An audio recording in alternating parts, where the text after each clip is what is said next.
Today on Coffee Time, we're going to be talking about contour and bronzing because what I am seeing on the internet is driving me a little bit crazy. So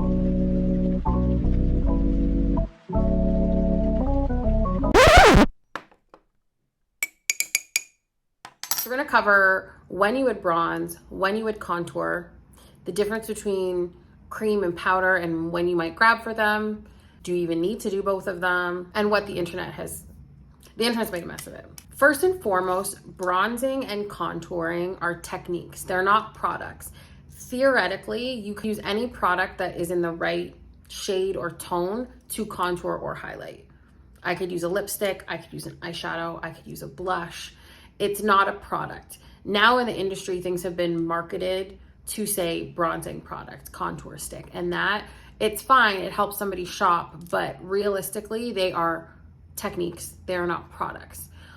When you are bronzing your skin, you are adding warmth where the sun would hit you, where you would get tan. It's going to help balance out your complexion. So this is generally going to be the top of the forehead, the top of the cheeks, and across the nose, because those are the highest planes of the face that are going to get hit by the sun first. These are always going to be a warm shade, which is going to have reddish, orangey tones to it. Because of the placement of this, it will naturally add a little bit of shape to your face. So you might think like, oh my God, now I have to contour and add all of this. If you like how that looks, just leave it. You're totally fine. Contouring is the act of restructuring the face or adding shape, and it's always gonna be in a cool tone. If you look right here, the color that's happening to create the shape on my face is gray because you're trying to mimic shadow. When you're contouring, you're hollowing out and creating shape by creating shadow. So they are always going to have a cooler, more grayish tone to them. This is a very much loved palette of mine that has contour and highlight powders in them. So these two shades here have more of that cool gray undertone to them. So I'm always going to contour with these, where this guy here that's a little bit lighter has a little bit more warmth to it. So I would never contour with this. It would be something I could add to my bronzer. And it depends on your skin tone as well. Another loved product of mine is the face contour palette from Pro, and then the soft matte foundation stick, which you can't get anymore. This one up here had the more cool undertone to it, same with this guy down here. And then these ones kind of diagonal from themselves were a little bit warmer. So you can do everything with this palette. Same thing with the NC60 stick. This only goes where I'm adding the shape that I want. You can wear creams and powders together. You can wear creams by themselves. You can wear powders by themselves. When you're starting with creams, they need to be finished with a powder, and ultimately it's the beginning steps of your work. When you're working with powders, it tends to be the ending of your makeup look. So depending on how you layer your product or what products you use can determine which contour or bronzing product you go for. It can be as simple as personal preference, where you're like, I find creams so easy to blend and that's what I want to use, or I find creams too complicated, I want to stick with powders. You really have to know yourself before you pick the product. Creams do tend to be on the more difficult side because you need to know your placement, where powders are a little bit more forgiving. If I was using a cream to bronze, I'm covering a large area. I'm gonna need a fluffier brush to apply that product down because I'm hitting most of the face. When you are contouring, you're being very strategic about the placement of products, so you want thinner looking brushes that can target the areas you're working in. Oftentimes I hear like, well, I don't know what I'm supposed to contour. If you are wanting to add structure, or you know you want to change the shape of the face, that's when you contour. If you're like, I have no idea what I'm doing and I don't know what I want to change, then it's okay. Contour is not for you. You might just be comfortable with bronzing, because like I said before, bronzing does add some type of shape to the face. It's just contour is an entirely different technique. The one thing I keep seeing on the internet, it's driving me crazy, is you do not have to place lines everywhere in order for it to be deemed contouring. It can be something that you build slowly. When you add a color to the crease of your eye, that's like a cooler shade, generally speaking, is contouring your eye shape. So it's not something that has to be so intense right at the beginning. Everybody's method is going to be different. Excuse me?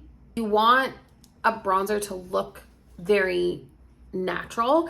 You wouldn't go darker than what your most intense tan would be. For contour products, 99% of the time, you want them to be matte or satin with no glitter or shine to them, because again, you're trying to create a shadow. When it comes to your bronzer, you have a lot of different options. It could have glitter in it, it could be satiny, it could be matte. It's all gonna add different elements to your face. For me, I like to be very glowy, so I'm gonna lean towards a bronzer that has more of a radiant, shimmery finish to it.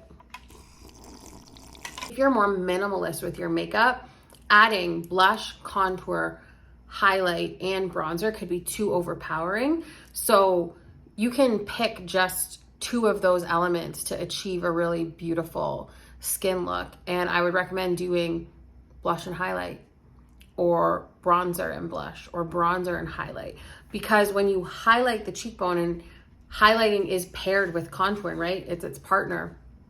When you add highlight to the face, it's accentuating the cheekbone, it's lifting the face.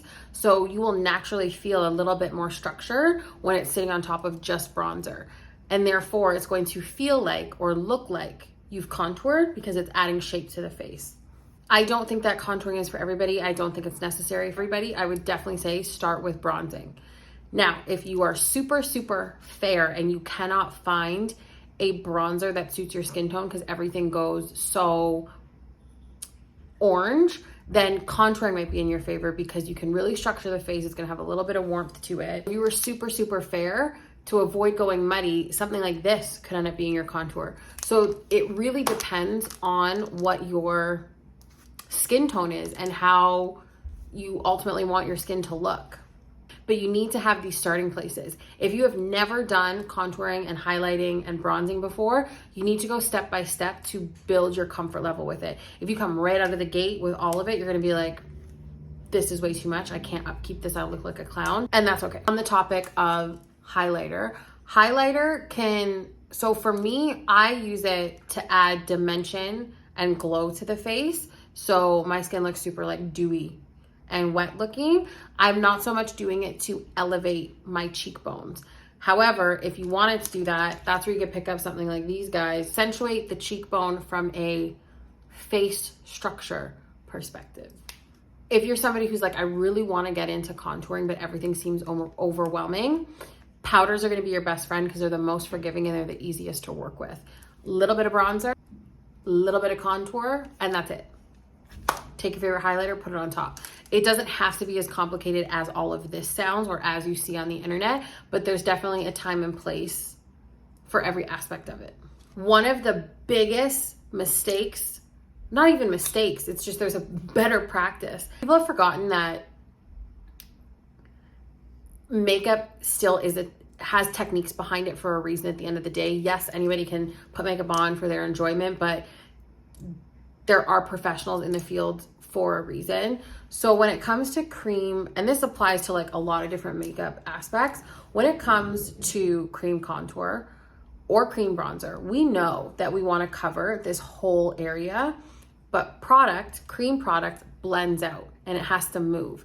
So if you take your cream product and you apply it all like this, you have to now blend that out everywhere. And that's how you end up with like too much of one color or things go muddy. You want to cut down the size to about half. So if I want to apply this and I know I want it to go everywhere, I'm only going to apply it about this much to like the back of the brow, and I'm going to blend it the rest of the way. If I have to add more, I can go in and add more. If I know that I'm adding powder to it, I may not need to add more because I'm going to be adding a second element of it. But you really want to cut down the amount of product that you're actually using when it's a cream product, because it needs to blend somewhere. It's the same thing with smoky eyes and eyeliner. If you put the black everywhere, it has to go somewhere, and that's when you end up with raccoon eyes as opposed to building as you go. Another thing to keep in mind with contouring is you have to be so careful with it, because throughout the day, you're seen from all different angles, right? So if you are contouring and only looking at yourself straight on in the mirror, you need to factor in what all sides look like. Where this is really dominant is in nose contouring. You have to make sure it looks good from the side. So a lot of the time when a lot of contouring is done on the nose, the top of the nose, when you turn to the side, it's not so hot. When people contour on the nose, it gets out of hand.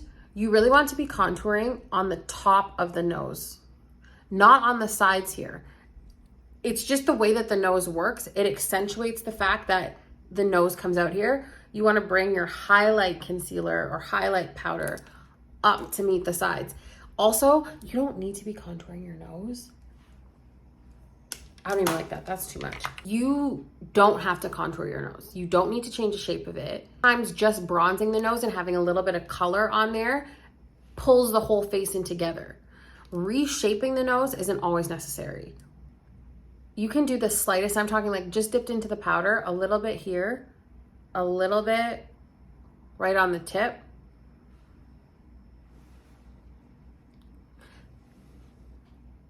Like that's enough. I don't need to contour my nose. I just like how makeup looks on my nose. I would definitely say contouring and highlighting is a more advanced technique, and you just really need to know what you like about makeup and how you want the outcome to look before you dabble in it. It is definitely something that takes practice. It can go wrong really fast. You would want to have separate brushes that you're contouring and bronzing with. Because you're working with different undertones, you do not want things to get muddy. You really need to learn your face shape. Placement is huge. So if you have a fuller cheek, for example, applying blush up here doesn't necessarily always work for everybody. You might want to soften the fact that the cheek is round, so your blush or bronzer placement might be straight up and down to flatten the surface. When it comes to contouring the jaw, it's so tricky. Not everybody, most people already have like this really beautiful jaw and then they add all this dark color and everything seems perfect. But when you actually have like a pouch, you can't just color that in. You have to cheat certain angles of it. So if I went in, I need a brush. What brush am I looking for? Sometimes you want to pick product up on the brush first, or you want to warm it up on the hand. You just want to create that shadow. I just color in here, like that's great, but sometimes that can look really crazy in person. And then we're going to shade actually the neck to basically, again, shadow and darken this area to make it seem a little bit smaller. But it's something that has to translate for me on camera and in real life. Another tip is you always want to make sure you're tucking it behind the ear. You don't want to see it start randomly down here.